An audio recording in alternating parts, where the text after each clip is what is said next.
आई हूँ जो मेरे खिलाफ जो है जिस तरह से नोटिस वगैरह चीजें भेजी गई हैं। हुआ ये आप लोगों को पता ही है, मैंने यूपी में काबा सीजन 2 करके एक गीत रिलीज किया जो कानपुर में प्रकरण हुआ है।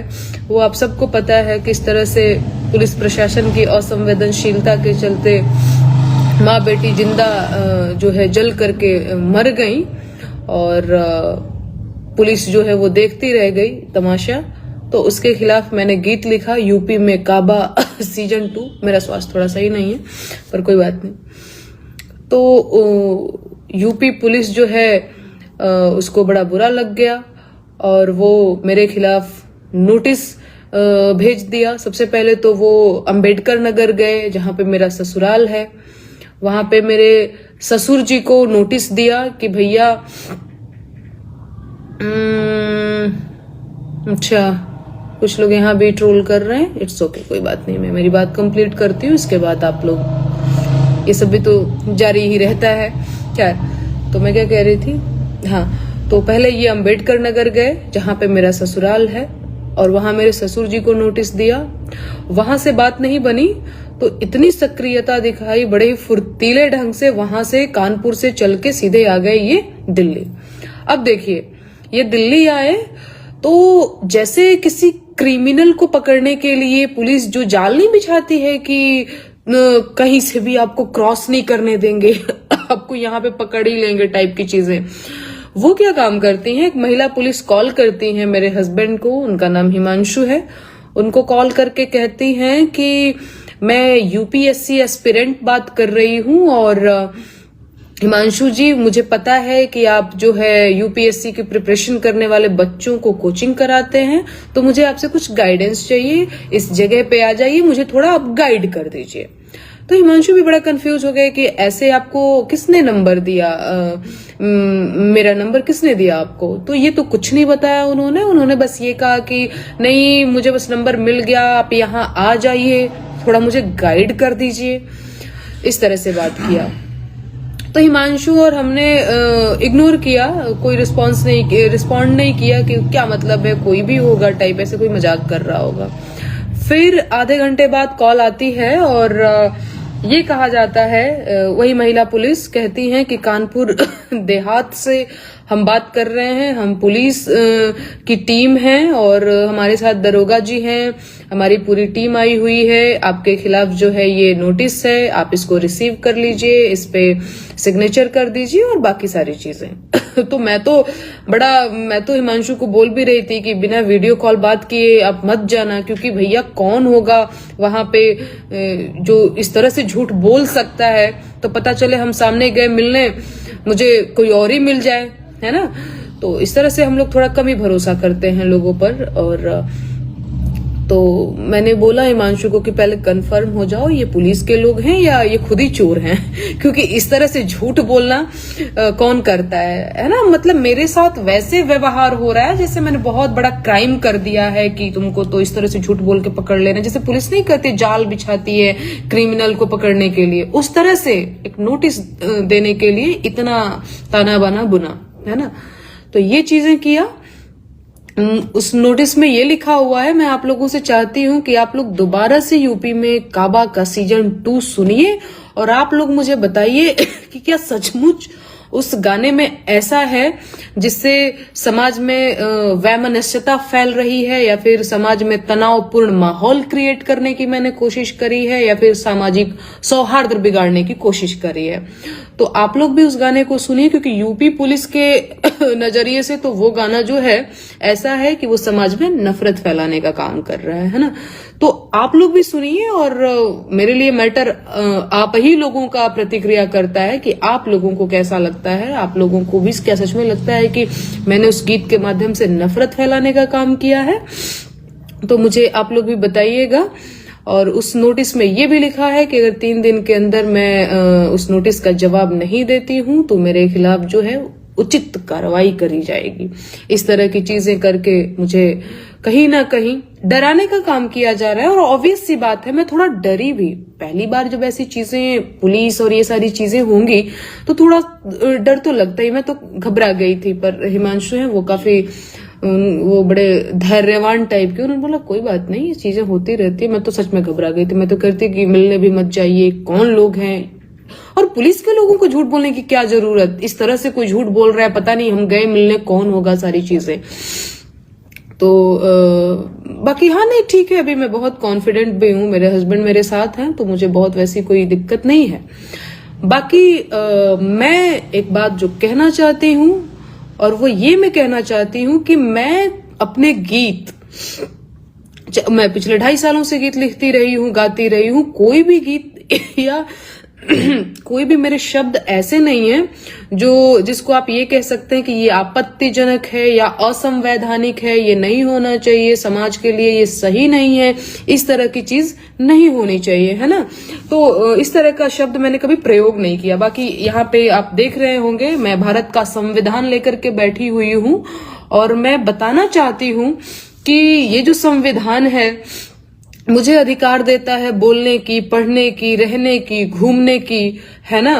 तो मैं कोई भी काम, मेरा गीत, कोई भी गीत वो संविधान के दायरे से बाहर नहीं है, और वो संविधान के अंतर्गत ही है। ये संविधान जो है मुझे आजादी देता है, जैसा कि मैंने बताया। बाकी और मैं इसमें आप लोगों को भी मैं बता देना चाहती हूँ कि देखिए किन किन चीजों की मुझे आजादी है, और जो गीत मैंने गाया है उसकी आजादी, उसकी प्रेरणा कहीं ना कहीं मुझे भारतीय संविधान से मिलता है। इससे पहले मैं वो गीत भी सुनाऊंगी जो गीत मैंने मौलिक अधिकारों के गीत के नाम से रिलीज किया था, और उसको भी आप लोगों ने सुना था और काफी पसंद भी किया था। वो गीत संविधान गीत के नाम से, मौलिक अधिकारों के गीत के नाम से था।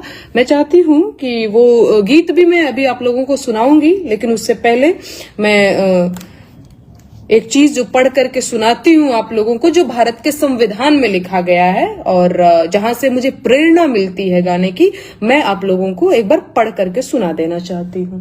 ठीक है, संविधान किताब एक बार दिखा दो कि संविधान की है। ये देखिए, शायद आप लोग देख पा रहे हो, एक्चुअली ये बहुत बड़ा है, ये इतना बड़ा है, इतना भारी है। ये भारत का संविधान है। मेरे लिए जितना पूजनीय गीता है, रामायण है, रामचरितमानस है, उतना ही पूजनीय भारत का संविधान भी है। तो मैं सुनाती हूँ। यहाँ पे लिखा हुआ है स्वातंत्र्य अधिकार अनुच्छेद 19। इसमें लिखा हुआ है सब नागरिकों को वाक स्वातंत्र्य और अभिव्यक्ति स्वातंत्र्य का, शांतिपूर्वक और निरायुध सम्मेलन का, संस्था या संघ बनाने का, भारत राज्य क्षेत्र में सर्वत्र अबाध संचरण का, भारत राज्य क्षेत्र के किसी भाग में निवास करने और बस जाने का, संपत्ति के अर्जन, धारण और व्ययन का, तथा कोई वृत्ति, उपवाजिका, व्यापार या कारोबार करने का अधिकार होगा। है ना। आप लोगों ने इसको सुना, और भी बहुत सारा है, लेकिन मैं इतना इसलिए पढ़ रही हूँ क्योंकि ये सारे जो चीजें चल रही हैं उसमें ये शामिल हो जाती हैं, है ना। तो ये अधिकार जो है ये अधिकार जो है मुझे भारत के संविधान ने दे रखी है। तो मैं फर्जी में ऐसे ही बेतुके सवाल नहीं कर रही हूँ, बेतुके जो है गीत नहीं गा रही हूँ। कहीं ना कहीं इससे मुझे इंस्पिरेशन मिलता है। बाकी संविधान गीत, मौलिक अधिकारों के गीत को मैंने भोजपुरी में भी लिखा हुआ है, और मैं चाहती हूँ कि एक बार फिर से मैं आप लोगों को सुनाऊं, ताकि जिनको अपने अधिकार न पता हो उनके सामने डराने की कोशिश करिएगा, उनको धमकाने की कोशिश करिएगा। मैंने बार बार कहा है कि मैं संविधान में विश्वास करने वाली लड़की हूं, तो आप मुझे डरा नहीं सकते हैं, है ना। आप सरकार में हैं तो आप रंगबाजी कर सकते हैं, बदमाशी कर सकते हैं, पर डरा नहीं सकते हैं, है ना। क्योंकि मुझे अपने अधिकार पता है कि क्या चीजें हैं, मैं क्या कर रही हूं, है ना। तो आप अपना काम जारी रखिए। बाकी मैं सारा काम जो कुछ भी कर रही हूँ संविधान के कहीं ना कहीं दायरे में ही कर रही हूँ। एक बार मैं गीत सुनाना चाहती हूँ, आप लोगों को सुनिएगा। मेरा स्वास्थ्य थोड़ा सा कम ठीक है, मुझे बार बार खांसी आ रही है, तो माफ करिएगा उसके लिए। संविधान के सुनला विचार भैया, आव समझाया पान अधिकार भैया। काका चीज के हुआ हकदार भैया, आव समझाया पान अधिकार भैया। तो हर पहिला अधिकार हुए समता के हो, जाति धर्म के भेद मिटे जनता के हो, केहू छोट बड़ ना बराबर भैया, आव समझया पान अधिकार भैया। 14 से 18 के सार भैया, आव समझया पान अधिकार भैया।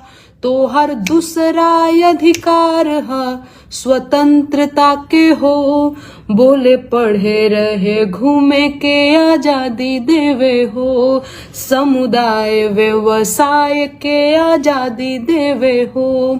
19 से 22 के गुहार भैया, आव समझयापन अधिकार भैया। तो हर तीसरा अधिकार है शोषण के विरुद्ध, बंधुआ मजदूरी बेगारी के विरुद्ध। 23 से 24 कहे बार बार भैया, आव समझयापन अधिकार भैया। चाहे मंदिर जइहा, चाहे मस्जिद जइहा, चाहे चर्च में, चाहे गुरुद्वारा जइहा, पूजा पाठ पे हक बा तोहार भैया, आव समझयापन अधिकार भैया। 25 से 28 के पुकार भैया, आव समझयापन अधिकार भैया। भाषा बच जाए कल्चर तोहार, माइनॉरिटी लोगन के हित के विचार। एहो 29 से 30 के पुकार भैया, आव समझयापन अधिकार भैया। तो हर घर से भइल घर के हु गिरफ्तार, 24 घंटा में कचहरी करे खुद विचार। 32 से 35 के जुगाड़ भैया, आव समझयापन अधिकार भैया। संविधान के सुनला विचार भैया, आव समझयापन अधिकार भैया। वाह, शानदार, बहुत बढ़िया। Thank you.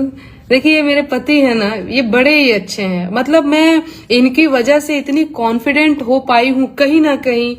नहीं तो अभी आप लोग समझते भी होंगे इस चीज को, मैं यूपी बिहार की लड़की हूँ और यहाँ पे कितनी बड़ी बात हो जाती है ना। अभी मेरी शादी को सिर्फ 8 महीने हुए हैं और जिस तरह से ये सारी चीजें मेरे साथ हो रही हैं, समाज के लोग पहली बार पुलिस दरोगा जैसे लोगों को देखने के बाद वो ये नहीं सोचते हैं कि कोई मैटर हुआ रहा होगा, कोई बात हो ही रही होगी। उनको बस ये लगता है कि देखा देखा फलाना के पतो हो के अले अबे जुम्मा 8 दिन भी ना भइल, कोर्ट कचहरी पुलिस दरोगा बुलावे लागल। बड़ा हमारे यहाँ इंसल्ट के नजरिए से देखा जाता है। और सही बात है, यहाँ पे जब कल आई पुलिस की टीम तो मेरी सोसाइटी के गार्ड जो है वो लोग भी मुझे ऐसे देख रहे थे जैसे मैं कोई चोर उचक्के को कोई देखता है उस तरह से देख रहे थे। तो बड़ा इस टाइम पे हिमांशु का साथ है और यही है। मैं तो कई बार बहुत नर्वस हो जाती हूँ, तो वो कहते हैं कि नहीं तुम्हें बिल्कुल नर्वस होने की जरूरत नहीं है, मैं तुम्हारे साथ हूँ। और यही है कुल मिला जुला करके। और कहीं ना कहीं हम लोगों का एक छोटा सा परिवार है। अच्छी चीज ये है कि मुझे अपनी फैमिली में सभी लोग सपोर्ट करते हैं और आप लोगों के भी कहीं ना कहीं मुझे सपोर्ट की हमेशा जरूरत रहती है और है भी, क्योंकि अगर मैंने आप लोगों से कमिटमेंट किया हुआ है कि मैं आप लोगों के साथ हूं, तो आप लोगों को भी ये कमिटमेंट करना होगा मुझसे कि आप लोग भी मेरे साथ रहेंगे, जो कि हैं भी। मैं देख भी रही हूँ लगातार ट्विटर पे 7वें 8वें नंबर पे ट्रेंड कर रहा था मेरा नाम, तो ये आप लोगों का सपोर्ट ही है, जिसके लिए मैं तहे दिल से शुक्रिया करना चाहती हूँ आप सभी का कि मेरे साथ जब इस तरह की चीजें हो रही हैं तो आप लोग मेरे साथ हैं। मैं तो बड़ा आभारी हूँ आप सभी का। और बाकी यही सारी चीजें हो रही हैं। मैंने सोचा कि बहुत सारे आज मीडिया के लोगों के साथ इंटरव्यू भी हुआ है, तो मैंने सोचा कि मैं भी आप लोगों को सूचित कर दूं कि ये सारी चीजें चल रही हैं हमारी लाइफ में। तो इसीलिए मैं भारत के संविधान के साथ और मौलिक अधिकार के गीत के साथ मैं लाइव आई, ताकि आप लोगों को भी पता चले और मैं अपना पक्ष रख सकूं कि मैंने कोई असंवैधानिक काम नहीं किया है। मैंने ऐसा कुछ भी नहीं किया है जिसकी वजह से मुझे इस तरह से नोटिस भेजा जाए या मुझे संदिग्ध की नजर से देखा जाए या फिर ये सारी चीजें जो कुछ भी हो रही हैं। बाकी मेरा स्वास्थ्य थोड़ा कम ठीक है। आप लोग देख रहे होंगे बार बार मेरे थोड़े गले में दर्द है, बाकी ठीक है, कोई बात नहीं। तो मैं फिर आप लोगों से बात करूंगी। अभी मैं आराम कर लेती हूँ। बहुत अच्छा लगा आप लोगों से बात करके, बहुत धन्यवाद। अच्छा लगा आप लोगों से मिलके, आप लोगों से बात करके। आगे भी बात होती रहेगी।